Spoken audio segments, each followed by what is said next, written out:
It's time to get your morning started with the news you need to know. News update. This is what's trending with DJ and PK. Hashtag college basketball.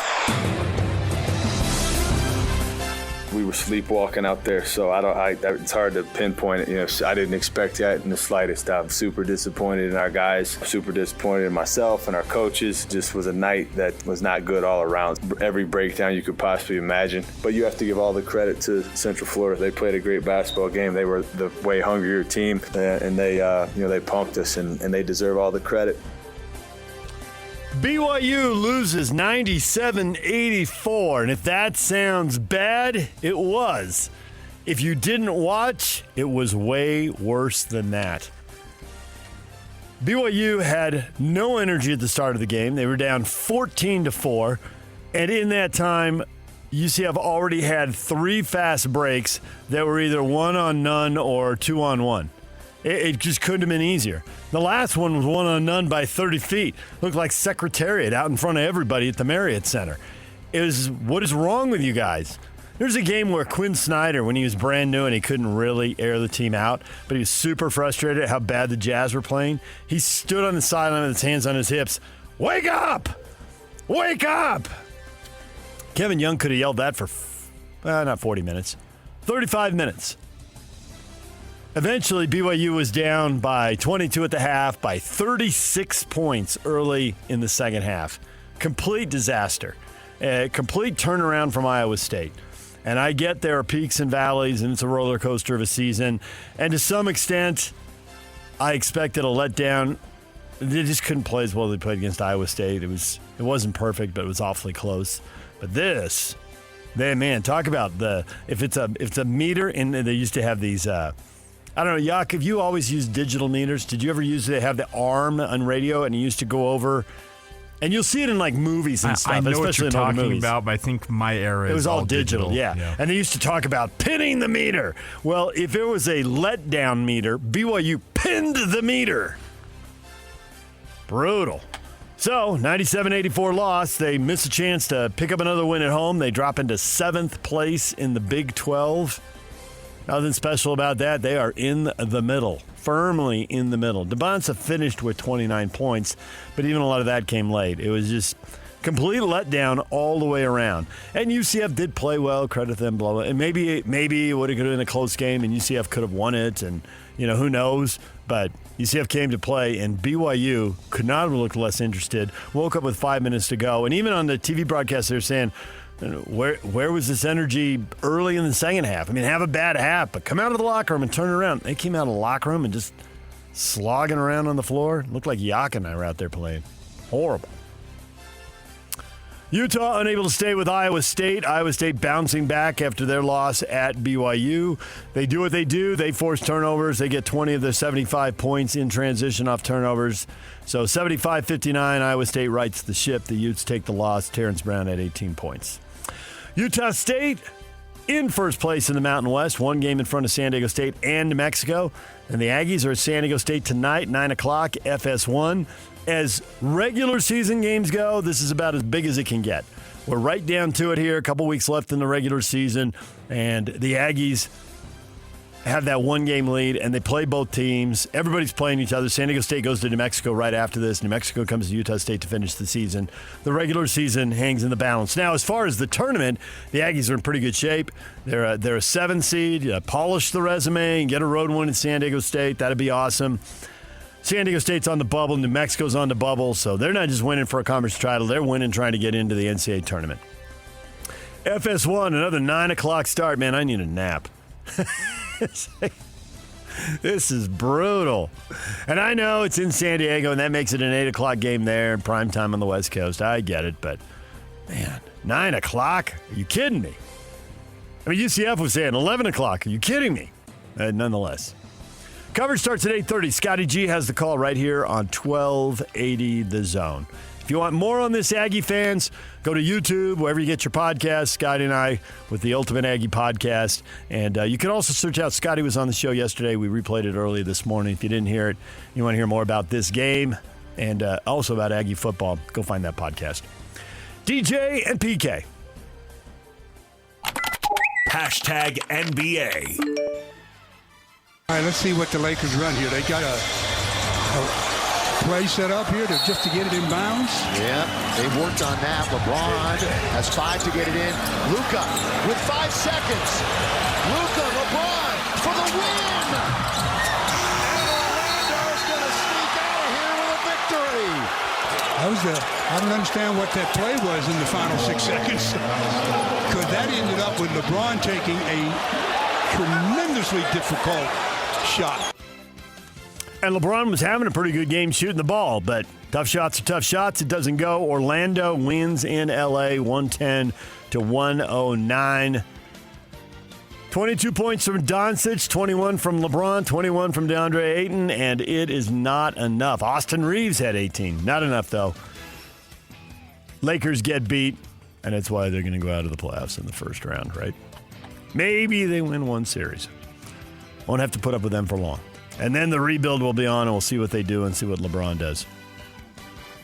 Orlando's a young team. Get healthy, PK's been saying all year. They've been in the lottery forever, piling up the young players and the high picks, and now they're 5 games over 500. So we'll see what they can do in the East.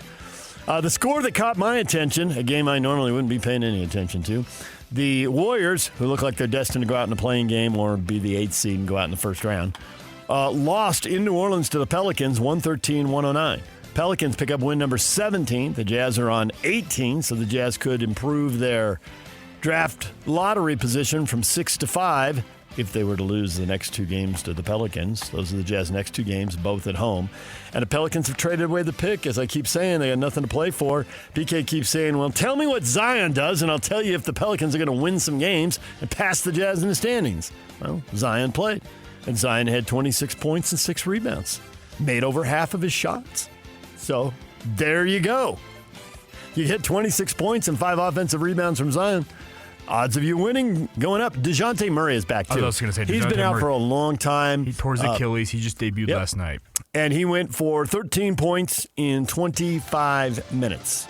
So he did have 5 turnovers. Wasn't perfect. But he gave him a little something, and they beat the Warriors. The Warriors who were without the man, the myth, and the legend. No Steph Curry. So they fall. So New Orleans picks up win 17. We'll see if they can come to Utah and get 18 and 19. Speaking of the Jazz, they announced the grass is green, water is wet, the sky is blue, and yes, Vince Williams Jr. did tear his ACL Monday night in Houston. You hate to see that, but if you saw that replay, you were figuring he tore his ACL. It'd be interesting. I know when I tore my ACL, I also told they ended up taking out 2/3 of the meniscus. I wonder how much cartilage damage there was. I wonder if there's any damage to any other ligaments. They didn't announce anything else. Hopefully it's just that. That is bad enough. That is a horrific incident. And in the context of the game, there was zero reason for that to happen. That was a cheap shot. That was just totally unnecessary. You're running down court. You don't veer 5 feet to your left and throw a block on some guy. It's basketball. It's not football. What are you doing?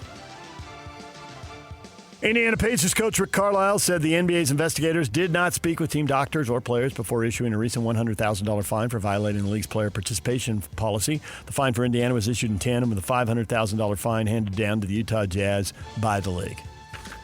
Yeah, Dad didn't talk to the kids to find out what happened. He just walked up on them and started handing out punishment. You're grounded for a week. You're grounded for a month. Meanwhile, Washington and Sacramento are skating. Makes it look like there's no policy. They just needed to have something done before they held a press conference at the All-Star game. So there you go. DJ and PK. Hashtag NFL. It's that time of year. Everybody's cutting new deals, working around, open up salary cap numbers in the NFL. The 49ers star offensive tackle Trent Williams is seeking a rework deal as he and the team look to ink a new pact. But reports say the two sides are struggling to come to terms. Williams has 1 year left on his deal with a cap hit north of $38 million. John Lynch said they feel like they're on the same page. So it's all about the money. Figure it out. You know, the thing about Trent Williams, offensive linemen are not glamorous. But there's a series of stats that say when this guy doesn't play, the whole line falls apart. Now, you're thinking, okay, he's a tackle. It's super important. Protect the blind side. I get all that. But what does the entire line fall apart? I mean, how come the center and the right guard? How come there's people busting through the gap there, blowing plays up? What's that got to do? All I know is it keeps happening. And people in San Francisco keep talking about it and keep writing about it.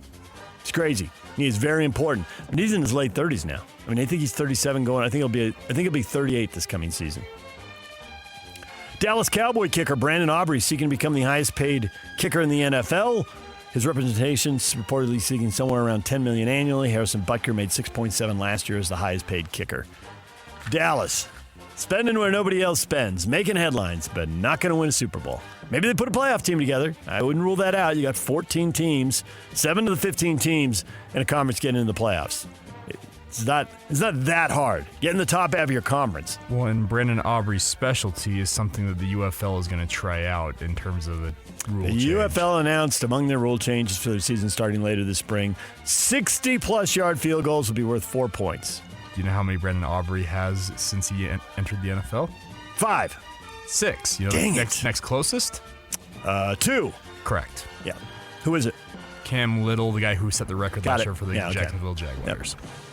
They're going to ban the tush push in the UFL and no punts once you get across midfield. Yeah, you're not on the plus side of the 50. I hate plus side. He's in a plus field position. He's in a plus. Shut up. When you cross midfield, are you in your own territory or the other team's territory? We don't need new words. When you enter take the other team's plus territory right over there with on a run out and flush him.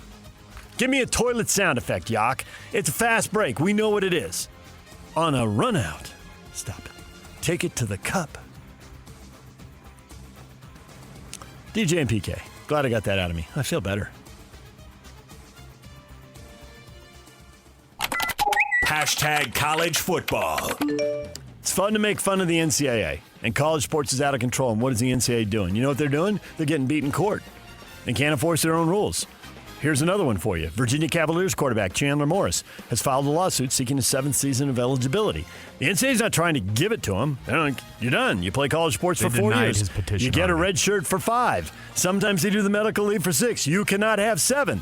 He said, fine, I'll get my lawyer. I'll see you in court. He contends he still has a medical hardship from his first 2 years in college football when he was unable to finish the season healthy. The NCAA denied the petition. So a lawsuit, and we'll see if we have a 7th-year quarterback. I get why they're fighting for it tooth and nail. You're a quarterback. There's a lot of NIL money if you get to play one more year. So there you go. I wonder if he's paying this lawyer, if it's on contingency. You're going to be worth $3 million or $2 million or whatever he's going to be worth. Billable hours remain undefeated in college sports. Sure, but is it billable hours or is it a contingency fee? Well, it's probably both, but I'm just saying. Oh, really? You think it's both? He's probably got to pay something up front for this. But yeah, there's on the back end, let's say he does get this year eligibility, the NIL check comes in. What do the Cavaliers have for quarterback money? What did they spend? $2 million? Well, this is a kid who has played, I think, is it North Texas, SMU, Arkansas. He's been all over the place. Yeah. DJ and PK, sign of the times. Hashtag Major League Baseball. Chris Sale signs a 1-year, $27 million extension to stay with the team as he says he wants to retire with the Atlanta Braves. So he and the Braves did that. They also put an option to tack on another year in 2028. I mean, you hear this. Don't we all want to retire with the Atlanta Braves? I mean, the line of cars leaving on I-80 and I-70 headed for Atlanta to sign for this deal. Well, and this is the single biggest, in terms of extension, the biggest money they've ever doled out as a franchise. In some regards, I get this. Even though 1 year, $27 million blows my mind. Let's just set that aside. But the thing with pitchers is the injuries. I don't get the long-term deals. Well, he had 1 year. Correct. And Chris Sale at his peak. No, he had 5 years that were marred by major injuries, and he's regained the form that had him on a Hall of Fame track. Won the Cy Young 2024, had a strong year last year. So, yeah, you're going year by year here at this point. Exactly. At $27 million, if they hit, are they going to sell tickets to see Chris Sale? Yes, they are. You know, is he going to drive eyeballs to the TV on the nights he pitches? Yeah, I can totally see this. I can see how a pitcher can do that for you if he can stay healthy. Florida Governor Ron DeSantis and Florida Cabinet agreed to give Hillsborough College a 22-acre plot of state land in Tampa to use for a proposed ballpark for the Tampa Bay Rays. Last month, the Rays ownership entered a memorandum of understanding to build a stadium and mixed-use entertainment district on the college campus and to renovate some of the college's buildings. So, leaning into helping the school, while you find a place to get a major league facility. Which also helps further along the expansion process, because until Tampa Bay and until Oakland/Sacramento/Las Vegas have their stadiums, no expansion. But as we told you a couple days ago, construction's going on in Las Vegas. If you drive down the strip, you can see it. And they announced the foundation is done in Las Vegas. And now there's a deal in Florida. It's part of it is they got new ownership. Sometimes the personalities get in there like, we're not helping this person. That's how all went wrong with the Chargers. Politicians in San Diego didn't want to work with Spanos, but he wasn't selling, so he moved. Florida, they got new owners, and now they got a deal. The Bees announced they will become the Utah Dirty Sodas on Wednesdays this season as they unveiled a new alternate identity, paying homage to Utahns' affinity for so-called dirty soda. Back when I drank my soda before I started soda. Thank you for the plug. I'll be back with an official commercial later on. I never liked the dirty soda thing. I'm not into that. What's wrong with me, Yak? And it's not that I didn't grow up here, because when I grew up here, people didn't do dirty sodas. You know me. Dirty sodas is a new thing. I'm born and raised here. And DJ, not a chance in you know what I'm getting dirty But soda. there are people who are way into it. You know what was on the cutting edge of this was Magic Johnson.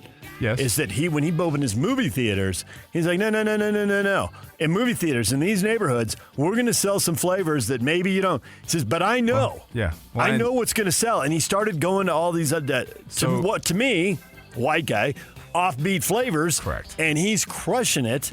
And there's a market for this. And maybe it's partly generational, too. Like, do your kids drink dirty sodas? No, my kids... Because you don't let them anywhere near them? They don't know? We don't really do soda much in the Hatch household. But well, there's a lot to be said for that. But here's the thing. Swig Drinks, which the Millers own, in addition to the Salt Lake Bees, so there's a, nice little... Yeah, they're I get it. You build this. Cross-pollinating. Cross-pollinate. You build the conglomerate. You do business with yourself, which the Millers were doing for a long time. Swig originally had the trademark on the dirty soda moniker. It has since expired, but obviously they are the originators of using that term. This has to go up on Twitter, doesn't it? It does. What percentage of our listeners are into dirty sodas? Well, I can tell you that there's one across the street from my house that seems to be quite busy at all hours of its opening hour. I got to tell you, I passed that In-N-Out. I went on 2100 South again, and I was leaving. If I got to go to Costco, I go at the end of the day when there are no crowds. I can't deal with a bunch of people drifting around, looking at their phone, banging their shopping cart, into the back of my heels or into my cart. It's like a demolition derby in there. You come down to the Saratoga Costco, it's wide open. It's great. End of the day, great. So now I'm leaving, right? And I'm leaving, and so it's going to be 8:30, 8:45, whatever it is.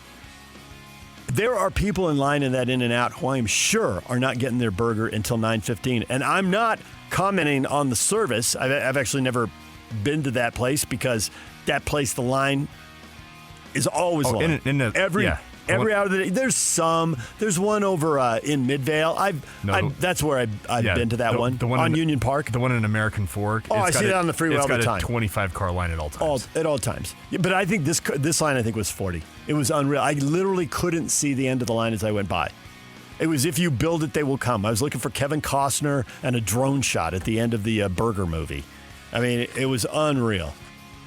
All right, we'll get that dirty soda question up, and we'll get to the bottom of that. DJ and PK. Hashtag NHL. The Utah Mammoth resumed their season tonight against the Colorado Avalanche at the Delta Center. Puck drop set for 7 o'clock. Coverage on the zone begins at 6. Here we go. This is the final sprint, depending on the team, 25 games or so. Not everybody's on exactly the same number of games, but roughly 25 games to go. And it's an awesome race here. Now, the way it stacks up, the East, in hockey, the East is way better than the West.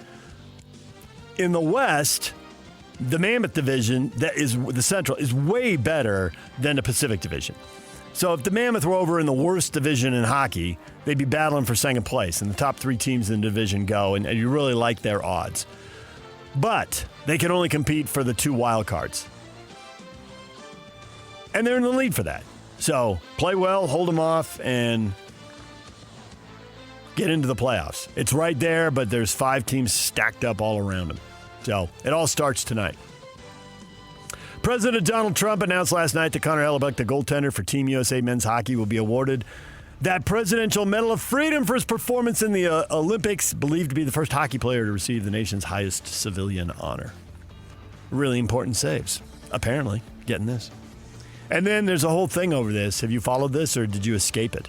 because the comment about, well, we're going to have to invite the women too or I'll get impeached, and to some people that's a joke, and to other people that's a slap in the face. You know, and if you're on the hockey team, and if you really are trying to stick to sports, and you don't want to get into politics, and it's your gold medal moment, and you got all this swirling around you, I feel really bad for them. Nothing I can do for them. You know, we are where we are in our nation's discourse or whatever, you know. But and you just want to have the gold medal, and now there's a whole thing about it. And what do you think? And I think I wanted to win the gold medal, and I did. I'm pretty happy. Do I have to get dragged into this morass? Can I not? Don't make jokes about me. Just invite me. Don't invite me. But let me just soak up my gold medal. Well, here's the thing. It's an iconic sports moment, DJ, that has been overshadowed by the political discourse in this country. It's sad. It just celebrate the sports side of it. That's all we need to focus on. But to your point. And I thought they didn't get a call in the locker room, which is fine. I don't think the president has to be calling all these teams. Presidents have been calling teams my entire life. I don't know how long they called before that, but I remember being a little kid, elementary school. I think Nixon, and maybe before that, maybe. Now I'm going to try to do the presidents backwards and screw that up. LBJ or Kennedy or Eisenhower. Maybe they did it too. This stuff's been going on forever, but I feel bad they're getting dragged into it. Leave them alone. Let them celebrate their gold medal. I guess now they are going to get a second invitation to go to the White House at some point, which I'd personally be inclined to. I'd be inclined, I don't know which player it was, is that I want to go to the White House regardless of who's there. It's still the White House. Most athletes are that way. Yeah, but we've seen teams not, right. And especially if you get dragged into something that you weren't even looking for. You're right. Like I said, this is an iconic sports moment that's being... It's been muddied up here, and it's really too bad that... Yeah, it's a shame. Yeah. All right. Slacker Radio Headlines brought to you by Trajan Wealth. And that will come up at 9:30. What is Trending is brought to you by Shamrock Plumbing. There's no job too big or too small. Get the personal touch with Shamrock Plumbing. I'm not slacking, DJ. It's 7:30, and I'm grinding. Tim LaComb's coming up, jazz analyst for SCG Media at 9 o'clock. Through the magic of radio, we can hear from PK today, Yuck. Sweet. That's coming up. A lot of football for you. PK and I talking football, Utes, Cougars, and Aggies in the 8 o'clock hour. That's on the way. Plus, it's a Win Tickets Wednesday. We got concert tickets to give away later in the show. Stay with us right here on The Zone.